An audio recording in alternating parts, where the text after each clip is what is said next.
Ya, baik, terima kasih. Assalamualaikum warahmatullahi wabarakatuh. Waalaikumsalam warahmatullahi wabarakatuh.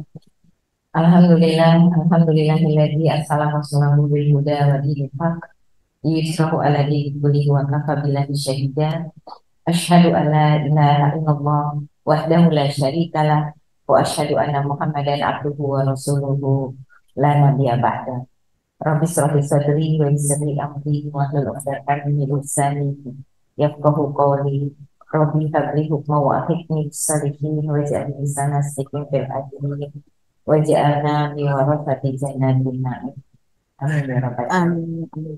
Ibu-ibu yang berbahagia yang dirahmati Allah, yang saya cintai karena Allah, wabil khusus pada hari ini kita didatangkan saudara kita yang luar biasa telah menempuh jalan hidayah, yaitu Mbak Berry.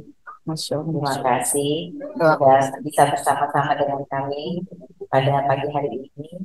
Juga terima kasih Mbaknya, luar biasa, sabar, perjuangan seiring sejalan setujuannya. Alhamdulillah, kita bicara tentang hidayah dan ketika Mbak Ferry cerita begini itu tentang Injil, terkenanglah saya dengan masa lalu saya. Allah Ya, Akbar. karena memang tetangga saya, ketua RT saya Kristen.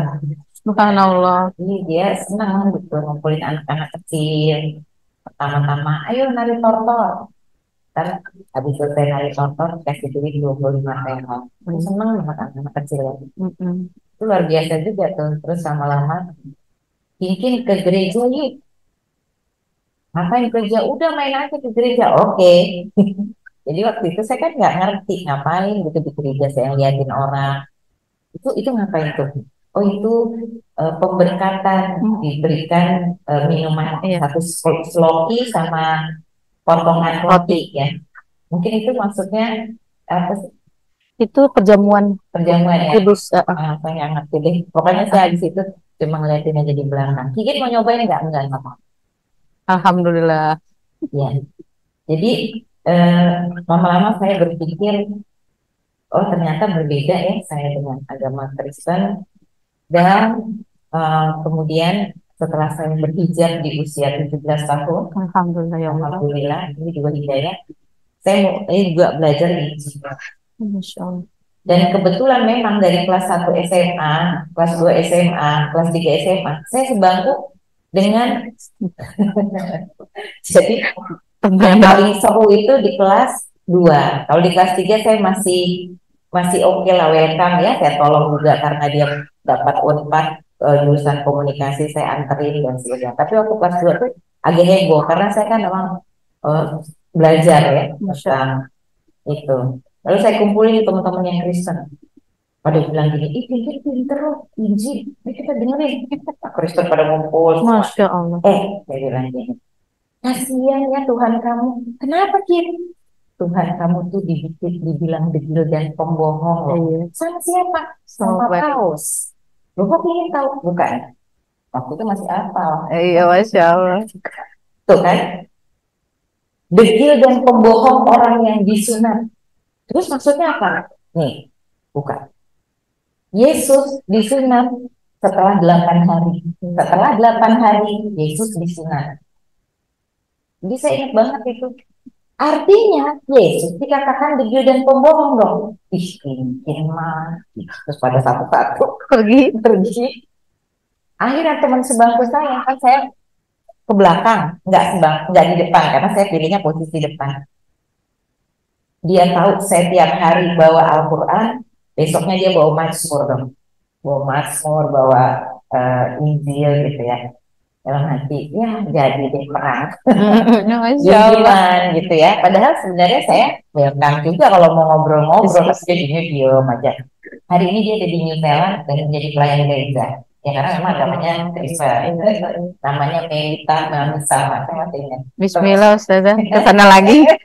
Ya artinya teman ya, teman sebangku. Masya Baik, Allah. kalau bicara tentang hidayah, Mbak Tere melihat dari sisi akidah, maka saya melihat dari sisi setelah mendapatkan eh, petunjuk. Hidayah ini kan sebenarnya adalah petunjuk ya, petunjuk dari Allah Ta'ala. Maka orang harus memelihara yang ada di dalam hatinya berupa keimanan, berupa keyakinan itu. Di sini saya sertakan surat Taubah ya, karena berhubungan kita juga masih dalam bulan hijrah ya, bulan Muharram, di mana Allah berfirman, A'udzubillahi minasyaitonirrajim, Bismillahirrahmanirrahim. Alladzina amanu wajahadu fi sabilillahi bi amwalikum wa anfusihim a'dhamu darajatan indallah wa ulaika humul faizun. Orang-orang beriman yang berhijrah serta berjihad di jalan Allah dengan harta dan jiwa mereka adalah lebih tinggi derajatnya di sisi Allah. Mereka itulah orang-orang yang memperoleh kemenangan. Ya, jadi orang yang sudah mendapatkan keimanan, mendapatkan taufik hidayah di dalam dirinya, maka dia wajib berhijrah. Dan kalau sudah berhijrah, apakah sudah selesai? Belum. Ya. Berhijrah ke agama Islam, apakah sudah selesai? Belum. Dia harus terus menyempurnakan hijrahnya, sempurnakan hijrahmu. Karena apa? Karena pasti ada ujian, ibarat main game. Kan ada level 1, level 2, terus meningkat. Nah, seperti itu juga orang yang berhijrah setelah memperoleh hidayah. Ya, kita semua yang hadir di sini memperoleh hidayah untuk datang ke masjid, mendengarkan Mbak Terry cerita bagaimana kronologis kisah sampai masuk ke dalam agama ini. Lalu ibu-ibu di dalam hati begini, Masya Allah ya Mbak Terry baru masuk Islam 2020 ya. Sebenarnya tahun 2000 Ustazah. Oh, seharusnya 2000 tapi masuknya jadi di internet itu saya baru benar-benar pakai. Ini 2017. Oh, gitu. Berarti ada miss ya antara makanya saya bilang jangan pernah percaya internet Iya. Faktanya nggak begitu. Berapa Kak? Tahun 2000. Tahun 2000 udah masuk Islam. Tapi kan diam-diam nggak ngomong-ngomong. Itu. Tahun 2017. Jadi apa boleh di-screen dulu? Oh iya, boleh. Tapi ini sebentar lagi mati. Oh gitu. Karena saya nggak membawa charger. Kalau ada charger bisa di connecting, ini bisa dari sini. Huawei. Iya, Huawei. Ini apa? Harus pasang kabel? Oh, beda ya? Iya, beda. Di sini sih chargeran. Beda ya? Baik. Ya, ibu-ibu bisa lihat di sana surat At-Taubah ayat ke-20 ya. Jadi setelah hijrah harus berjihad, mengatasi semua ujian dan godaan. Sebagaimana Rasulullah SAW ketika berhijrah, maka tidak tenang. Ya kan, kalau hijrah ini kan sebenarnya mau mencari ketenangan, tapi justru ujian. Ya, karena itu kemudian diberlakukan ketetapan perang di tahun kedua Hijriah ya, untuk mempertahankan apa istilahnya ya, kekuatan dan izzah kemuliaan dari orang-orang yang beriman. Jadi memang untuk merawat hidayah pertama-tama yang perlu kita tanam adalah iman. Nah, permasalahannya iman itu kan kadang naik kadang turun gitu. Ya, gimana nih iman yang naik dan turun? Ya dia harus dirawat. Ya, jadi merawat hidayah atau petunjuk Allah atau keyakinan yang dimasukkan ke dalam dada kita, di dalam hati kita, itu perlu untuk senantiasa ibarat tanaman diperhatikan, ya, diobati kalau sakit, ya, kemudian diberi pupuk supaya dia tumbuh besar, berbunga, berbuah, ya, seperti tanaman seperti itu. Tentu keimanan yang dimaksud adalah keimanan para sahabat yang masuk ke dalam Islam. Ya, pasti ada ujian yang macam-macam ujiannya. Insya Allah ketika dia tahu bahwa oh ini ujian keimanan, maka dia akan bertahan. Tapi kalau menyesal, kok aku setelah masuk Islam kok jadi susah, berkurang teman, berkurang follower, berkurang apa lagi? Mungkin keluarga juga tidak bersahabat. Ya. Jadi ujiannya itu datang seperti berepisode-episode, bertubi-tubi gitu. Rasanya ya Allah gitu. Apakah aku tinggalkan sebentar untuk bisa mendapatkan perhatian, cinta, dan kasih sayang sahabat lama, keluarga lama, teman lama? Tapi itu tidak mungkin, ya. Dia harus tetap melaju. Karena apa? Karena dari keimanan ini Allah berkehendak agar dia meningkat, ya, levelnya menjadi hamba yang bertakwa. Apabila misalnya kita termasuk hamba yang bertakwa, oh alhamdulillah kemarin bulan Ramadan udah kita jalani sepenuhnya, kita udah di level takwa nih, nggak boleh diem aja, tetap harus jihad untuk sampai level berikutnya. Apa itu level berikutnya? Lil muttaqina imam, menjadi pemimpinnya orang yang bertakwa, sehingga kita punya tanggung jawab untuk memberdayakan orang-orang muslim menjadi orang beriman, lalu memberdayakan lagi menjadi orang-orang bertakwa. Itu kerjaan nggak selesai-selesai. Jadi jangan merasa nyaman sudah menjadi muslim, ya. Saya juga merasa nggak enak tadi begitu dicek. Ulu nafsin dha'iqatul maut. Nah, ayat berapa tuh? Berarti udah lama nih tadi buka-buka. Ya kan? Itu intinya, setelah seseorang belajar Al-Quran, menghafal Al-Quran, dia tetap harus setoran, ya, mendapat sanad ke 28 misalnya, dia tetap dia harus setoran hafalannya supaya dia terawat, ya. Jadi begitu juga dengan hidayah. Level yang kedua setelah iman untuk merawat hidayah adalah takwa, dan takwa itu ada hubungannya juga dengan kualitas iman. Kalau imannya sudah mencapai derajat takwa, maka baru dia punya furqan. Siapa furqan? Furqan itu bukan nama orang, ya. Tapi ini kemampuan membedakan antara hak dan batil. Ada di dalam Al-Quran surat Al-Anfal surat ke-8 ayat 29. Jadi dia tahu mau milih apa, mau bagaimana. Dia nggak perlu lagi bertanya, kalau aku nonton film porno, emang salah aku di mana? Ah, berarti dia belum punya furqan. Karena dia bisa membedakan antara orang yang tidak melakukan maksiat dengan orang yang melakukan maksiat. Orang yang melakukan maksiat itu dampaknya sangat besar, ya. Padahal mungkin melakukan maksiatnya mulainya dari mata, ya. Tapi tahukah ternyata penelitian terkini dari Bu Elis juga yang mengatakan bahwa orang yang nonton seperti itu kan seperti tabrakan, benturan, terjadi gegar otak. Jadi udah nggak bisa lagi berpikir normal, ya. Dan anak-anak muda yang memang birahinya sudah tinggi-tingginya akan mengekspresikan itu dan terjadi akhirnya kegilaan, ya. Ini saya ngomong gini karena kebetulan kemarin baru dapat laporan dari seseorang bahwa di daerah saya di Kademangan itu ada predator. Udah masuk Polres, saya bilang kalau udah masuk Polres, kepala tahanan titipan itu enggak ngomong santai. Oh, dia langsung diikat tuh seperti mau disiksa, langsung dia ambil palu. Itu kakinya dipalu sampai berdarah-darah. Ya Allah, dia nggak bisa terima kalau ada perempuan dilecehkan. Ya, jadi benar-benar. Tapi ini jangan di share itu ya nanti. Kok tahu gitu? Ya, saya yang melihatnya juga udah nggak tega banget ya. Tapi ya itu risiko gitu.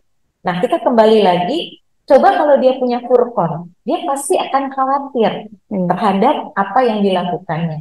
Meskipun dia melakukannya sendirian, karena nanti akan berdampak apa yang ditanam, ya, ilmu yang ditanam itu kan yang akan dipetik, seperti hukum tanam tuai. Tanam ilmu, tuai pikiran. Tanam pikiran, tuai perbuatan. Tanam perbuatan, tuai kebiasaan. Tanam kebiasaan, tuai karakter. Tanam karakter, tuai nasib. Ya kan? Itu udah rumus. Insya Allah para psikolog di sini ada Mbak Tika. Assalamualaikum Mbak Tika. Assalamualaikum Mbak Dian. Masya Allah. Udah paham ya, Insya Allah. Ya. Jadi kita kembali lagi, kalau punya furqan kita tahu ya bahwa setiap benih-benih kejahatan mulai dari pikiran itu akan melahirkan produk-produk jahat, ya. Jadi kita tahu ya bahwa produk-produk jahat jahiliyah seperti sekularisme, kapitalisme, sosialisme, ya feminisme termasuk itu keturunannya dari kapitalisme, termasuk agnostik, ya. Itu semua adalah produk-produk jahiliyah, produk-produk yang tidak mengenal kebenaran. Ketika Mbak Terry tadi ngomong agnostik, saya langsung yang kebayang Praha. Karena pernah ke Praha, lalu kemudian diceritakan mahasiswa-mahasiswa kita yang dikirim Bung Karno nggak bisa balik, lalu mereka berkeluarga di sana, tapi tentu berkeluarga dengan orang-orang yang juga sama, agnostik dan tua, ya, lalu menghadapi menghadapi maut. Ketika dia ingat masa kecilnya mungkin di Indonesia dia ngaji, dia minta kepada keluarganya agar aku di prosesnya itu secara Islam, ya, dimakamkan secara Islam. Keluarganya nggak ada yang mau, ya akhirnya seperti yang lainnya di sana. Ya Allah, jadi banyak sekali. Kenapa mereka nggak bisa pulang? Nggak bisa karena udah di blacklist. Ya Allah. Ya, jadi dari daerah Praha sana seperti itu kondisi yang terjadi. Ternyata mereka-mereka yang di sana itu mengupload apa-apa yang menjadi pikiran-pikiran mereka di sosial media. Lalu anak-anak kita pada hari ini kerjanya scrolling berpikir, iya juga ya, Tuhan ada apa enggak? Akhirnya ketularan lah. Jadi agnostik. Jadi agnostik ini bukan hanya 1-2 orang sekarang ini. Banyak. Udah ada perkumpulan. Ya. Oleh karenanya kembali kita perlu untuk selalu meningkatkan kapasitas kualitas iman sampai kepada takwa, ditingkatkan lagi sampai menjadi takwa dan ditingkatkan lagi untuk menjadi pemimpin, ya. Jangan takut menjadi pemimpin. Jangan bilang gini, aku nggak mau jadi pemimpin. Pemimpin mah kerjanya nyakitin melulu. Bu, pemimpin menyakiti melulu. Coba dia ngomong apa sih? Kalau memang dia ngomongnya nggak benar, itu nyakitin. Tapi kalau dia ngomongnya benar, bukan nyakitin, kitanya yang belum terima, ya. Jadi ibu mungkin pernah berkonflik dengan seseorang, ya Bu ya. Tapi ibu tahu bahwa dasar konflik ibu adalah Islam, ya. Maka ibu nggak perlu merasa ragu, ya, untuk maju terus dengan apa yang menjadi pikiran-pikiran kita. Karena apa? Insya Allah kita akan mendapatkan teman-teman yang sevisi, semisi, sefrekuensi, ya, kalau bahasanya Pak Tero, sefrekuensi. Dan kalau pemimpin memang nggak bisa, ya, pemimpin yang sehat menurut definisi mental health-nya WHO, ya, bahwa seseorang itu harus menerima, tidak semua orang menyetujui apa yang dikatakan dan diperbuat. Nah, jadi harus menerima kalau kita punya musuh. Nabi Muhammad baik banget, tapi punya musuh. Bahkan kita menyerupai Nabi susah karena saking baiknya, luar biasa, tinggi budi pekertinya, kita nggak bisa. Tapi kok punya musuh, apalagi kita? Begitu. Jadi terima aja kalau ada yang tidak suka. Kita berhadapan dengan mereka, maka doakan mereka mendapatkan taufik hidayah, sebagaimana kita juga telah mendapat. Ya, lanjut ke islamisasi hidup. Setelah iman dan takwa, maka islamisasi hidup kita, ya, dengan menerapkan aturan-aturan yang ada di dalam agama dalam berbagai segi kehidupan, dari bangun tidur sampai tidur kembali. Udkhulu fisilmi kafah. Masuklah kamu ke dalam Islam secara total. Surat Al-Baqarah 208. Kenapa kita harus mengislamisasi hidup kita? Karena kelak kita akan menuju pada kematian. Jadi ketika kematian itu tiba, kita wafat dalam kondisi Islam. Ya ayyuhalladzina amanu ittaqullaha haqqa tuqatih wa la tamutunna illa wa antum muslimun. Hai orang yang beriman, bertakwalah dengan sebenar-benar takwa dan janganlah kamu mati kecuali dalam agama Islam. Islam. Jadi kita harus punya cita-cita yang luar biasa, mati dalam keadaan beragama Islam. Maka sebagian orang berdoa agar husnul khotimah. Dan mereka yang istiqomah di jalan dakwah minta lebih lagi, bukan hanya sekedar husnul khotimah, tapi syahid fisabilillah. Karena itu udah pasti kalau syahid fisabilillah masuk ke dalam surga, ya, karena dia wafat di dalam jalan dakwah, ya, jalan Allah Ta'ala.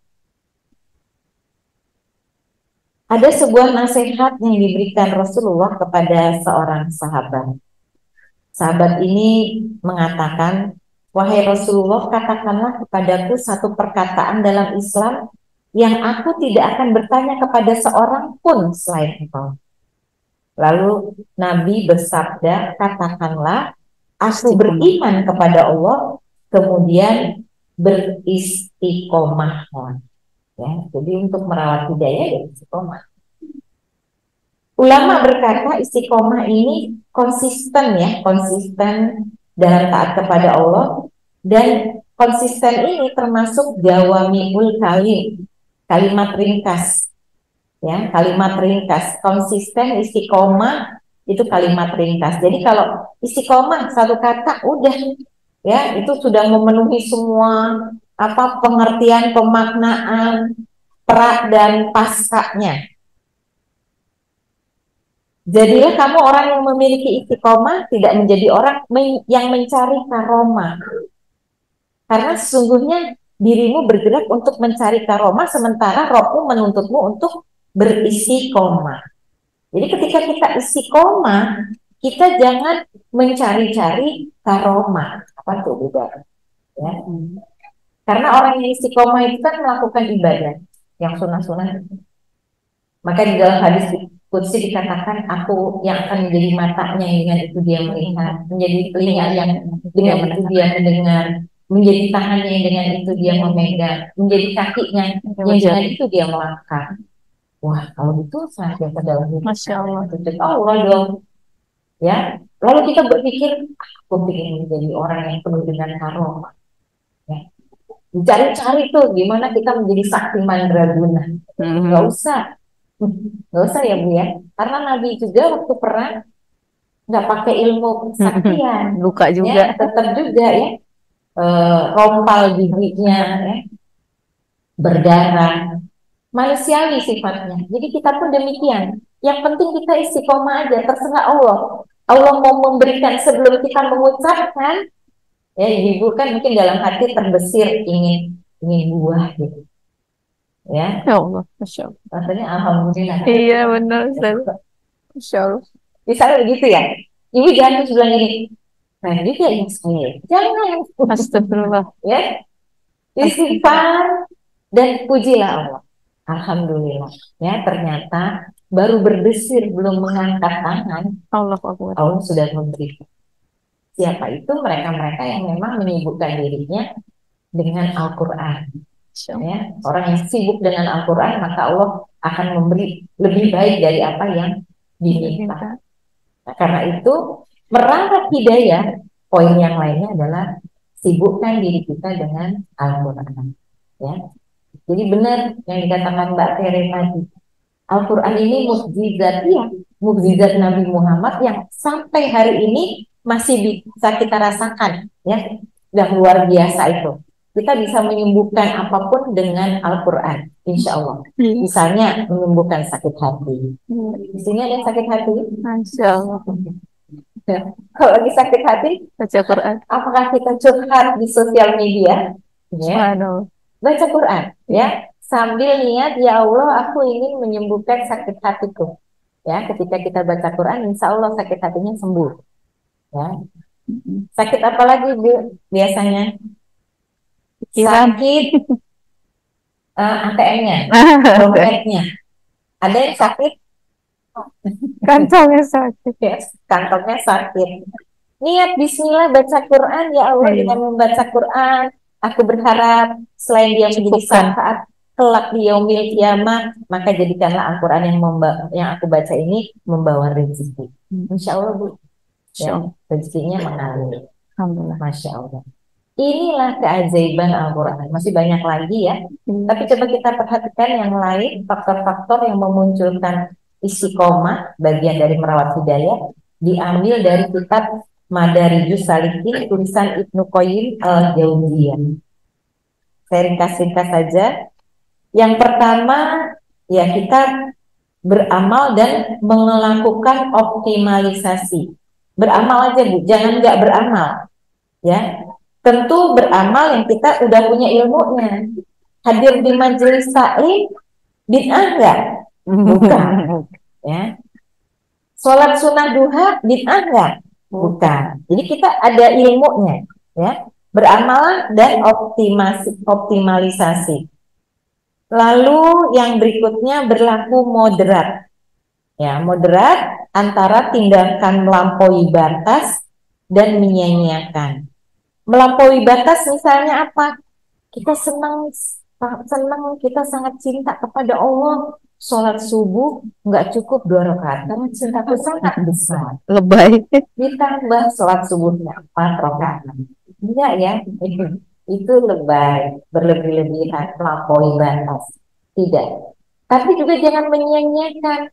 Allah kan maha pengasih, maha penyayang. Allah tahu kok aku capek semalam baru tidur jam 2. Nggak apa-apa kali kalau nggak sholat. Nggak bisa, itu wajib, Bu. Ya. Jadi tidak berlebih-lebihan, tapi juga tidak menyia-nyiakan. Ini ada hadisnya, wahai Abdullah bin Ahmad, sesungguhnya setiap orang yang beramal memiliki puncaknya. Dan setiap puncak itu akan mengalami kefuturan atau loyo. Maka barang siapa yang pada masa futurnya kembali kepada sunnah, maka ia beruntung. Dan barang siapa yang pada masa futurnya kembali kepada bid'ah, maka ia akan merugi. Futur, lelah, lemah, letih, lesu, loyo, ya. Karena capek mungkin ya, banyak masalah kok nggak selesai-selesai, aku capek deh, ya. Tapi jangan kemudian mencari cara yang lain. Hanya udah, sholat sunnah udah, istighfar udah, ini udah, itu udah. Kok belum selesai juga gitu. Jangan kemudian cari cara yang lain yang tidak diajarkan oleh Rasulullah. Ada tuh cerita kalau kita lempar koin ke kolam itu, Astagfirullah. Ya kan? Iya. Kita begitu. Syirik dong. Ya, syirik. Ya, jalan-jalan ke luar negeri, Iya. lempar koin, ya, atau jalan-jalan ke candi-candi, tangannya masukin ke sini, nanti kita minta apa dia dapat ya. Nauzubillah. Itu ajaran Nabi. Ya, mintalah kepada Allah, jagalah Allah, maka Allah akan juga jaga. Dan ini yang ketiga, tidak menyandarkan pada faktor kontemporer, melainkan bersandar pada sesuatu yang jelas. Apa sih faktor kontemporer? Kontemporer itu kekinian.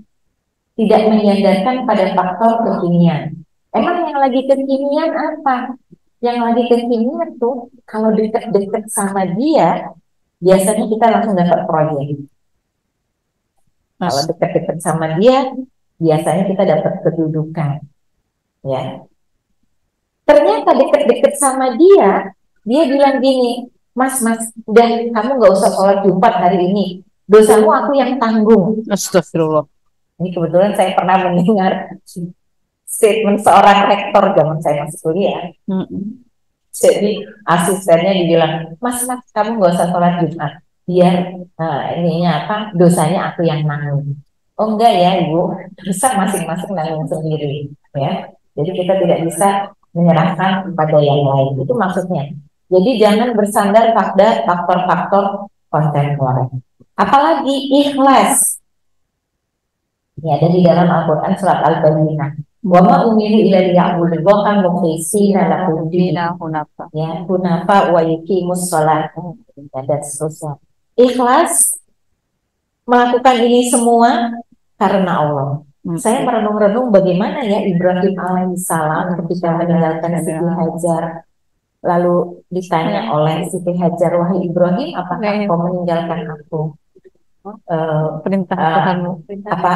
Apakah kau akan meninggalkan aku? Nabi Ibrahim tidak menjawab. Ditanya lagi, apakah kau akan meninggalkan aku? Tidak dijawab. Lalu ketika redaksinya direvisi oleh Siti Hajar sendiri, karena Siti Hajar seorang yang cerdas dan solihat, maka dijawab, apakah ini engkau meninggalkan aku karena perintah dari Tuhanmu? Maka baru dijawab, iya. Sekarang pertanyaannya, kapan Ibrahim mendapatkan perintah dari Allah Ta'ala? Kapan? Kalau kita bayangkan bahwa para nabi itu mendapatkan wahyu, ya. Kalau kita bayangkan bahwa para nabi itu sebelum dia mendapatkan wahyu, sebelum dia diangkat menjadi nabi, menjadi rasul, itu sudah biasa dialog, ya, di dalam dirinya. Kalau bahasa komunikasinya namanya komunikasi intrapersonal, ya, kontemplasi, merenung. Ya Allah, benar nggak ini? Ya Allah, benar nggak keputusan ini? Ya Allah, jadi selalu bertanya kepada Allah.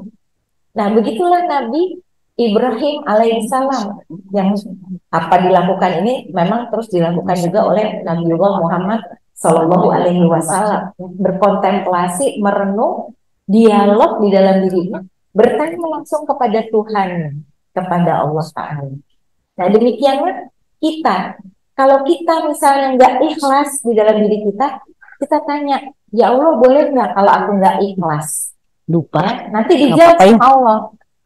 Kalau nggak ikhlas percuma, ya, berkorban udah. Kalau nggak ikhlas nggak ada pahalanya, udah ikhlaskan. Misalnya seperti itu, ya. Kecuali masalah hutang, ya, nanti ada mana yang mau diikhlaskan seberapa, mana yang tetap mau ditagih. Ya, lanjut.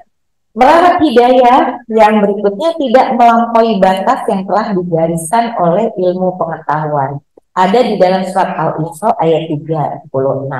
Wala ta'fu ma laysa laka bihi ilm inna sam'a wal basar wal fuada kullu ulaika kana anhu mas'ula. Ya, janganlah engkau mengikuti apa yang kau tidak punya pengetahuan tentang itu, karena pendengaran, penglihatan dan hati nurani itu akan ditanya. Ya, akan ditanya, dipertanggungjawabkan. Karena itu kita perlu untuk senantiasa menuntut ilmu. Dan kalau kita dalami ilmu itu luasnya seluas samudra. Jadi memang tolabul ilmi faridoh ala kulli muslimin, tolabul ilmi minal mahdi ila lahdi, gitu ya. Ini kan awal-awal sering kita dengar. Ya, sepanjang hidup. Karena bisa jadi yang kita pelajari waktu SD lupa, diulang di SMP lupa, diulang di SMA lupa. Sekarang begitu kita ketahui ada revisi loh dari apa yang kita pelajari waktu SD. Contoh, banyak ya revisi. Kalau saya paling senang pelajaran sejarah. Dulu diketahui bahwa Mustafa Kemal Atatürk adalah pahlawan Turki. Hari ini kita tahu Mustafa Kemal Atatürk munafik. Ya, kita ngomong munafik nggak apa-apa sekarang. Ya, karena Mustafa Kemal Atatürk udah terbukti. Ya, bagaimana azan diganti bahasanya. Lalu diputuskan hubungan antara anak dengan orang tuanya. Nggak boleh pakai bin. Ya. Tapi kalau pakai daerah boleh. Misalnya, dia Novianti pencerita, penulis boleh. Dia Novianti Permata Bintaro boleh. Tapi kalau binti siapa? Binti Gayo. Nggak boleh pakai Bin Effendi Gayo, nggak boleh. Jadi dari itu aja udah diputus, ya. Dari status de jure aja diputus. Itu gara-gara ke siapa? Gara-gara Mustafa Kemal Atatürk. Supaya hubungan kekuasaan orang tua dengan anak dihilangkan. Jadi tidak ada lagi pewarisan, ya, termasuk mewariskan iman. Emang iman bisa diwariskan? Sebenarnya enggak sih, tapi secara maknawiah, karena senantiasa diberikan ilmu diomongin, diobrolin. Kalau WKK waktu kumpul keluarga pasti ngobrolin.